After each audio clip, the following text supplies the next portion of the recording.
Hello, good morning, children. So, we are with a new session to discuss more about the solvency ratio.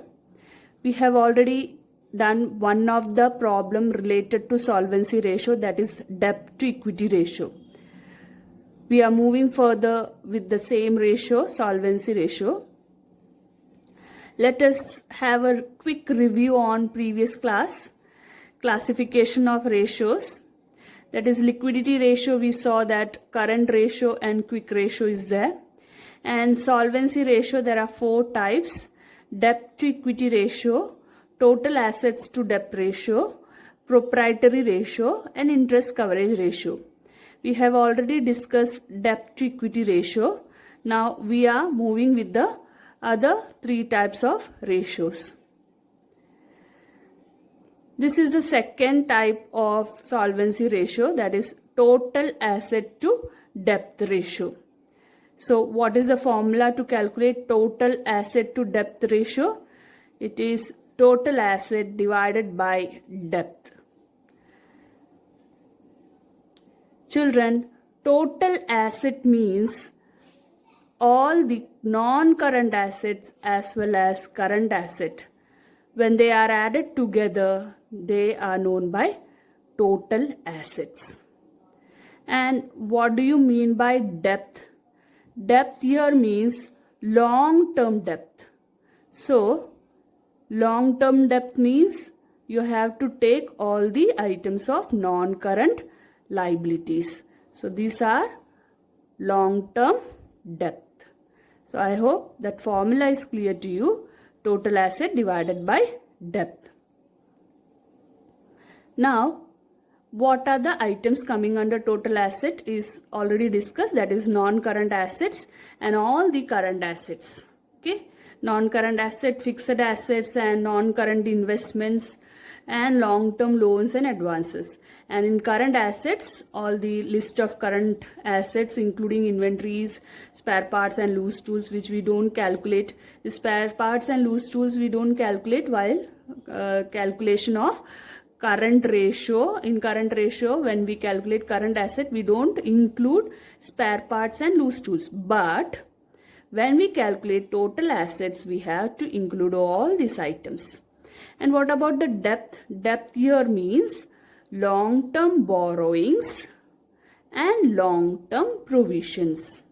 Under long-term borrowings also many classifications are there, that is bank loan and debentures. So that also you have to remember. Now let us do one problem for a better understanding of this ratio. Here you are given shareholders fund, total debt and current liabilities. You are asked to calculate total asset to debt ratio. So first thing you have to do is write the formula. So total asset to debt ratio is equal to total asset divided by long-term debt. Then you find out long-term debt. See, long-term debt means you are given total debt. Total debt means both non-current and current liabilities will be included.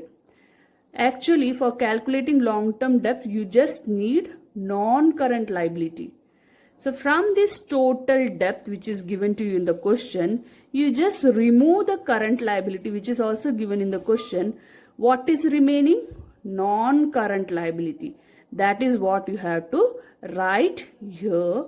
That is 16 lakh.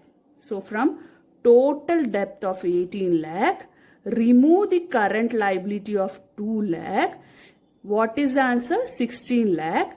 That is your non-current liability, that is long-term debt, and write down the amount 16 lakh over here. Now to calculate the total asset. Total asset means combination of non-current asset and current asset. But if you check the question, there is no non-current asset or current asset given to you. So what is the method of finding total asset? Here you have to apply that formula of asset is equal to capital plus liability. Accounting equation, our +1 class, just remember. So asset is equal to capital. Instead of word capital, we are using here shareholders fund. So capital, that is shareholders fund, plus liability. So shareholders fund is given to you and liability is also given to you. Adding that together, you will get total asset. So just that amount of 32 lakh you will write over here and substitute this, that is cancel off all the zeros, simplify it and make it in the smallest form, that is 2:1. So this is the total asset to debt ratio. Let us do one more problem related to total asset to debt ratio. This is a question which was asked in CBSE 2019 question paper. Here are the question items given to you. The first thing you have to write is total asset to debt ratio. And the formula is total asset divided by long-term debt.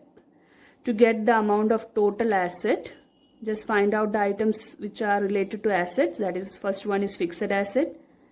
The non-current investment is also an asset, and current asset is also an asset. So adding all the amount of total asset, you will get, all the items of assets, you will get total assets. So that is coming to 15,40,000. Now, long-term debt. To get the amount of long-term debt, what is, you know that total asset is equal to total of liabilities. So when that is balance sheet, how the balance sheet get tally? Because total asset is equal to capital, that is shareholders fund, plus liability. So same you have to apply over here.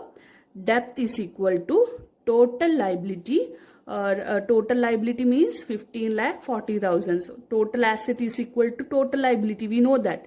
So we got the total liability minus equity share capital minus preference share capital, reserves and surplus, and current liability. So from total liability, if you are removing the share capital, preference share capital, reserves and current liability, what is left is non-current liability. That is what actually you want. So you will write it over here, substitute the amount, and you got the amount of 3 lakh. You will write it over here, make it in the simplest way, and you will get 5.13:1.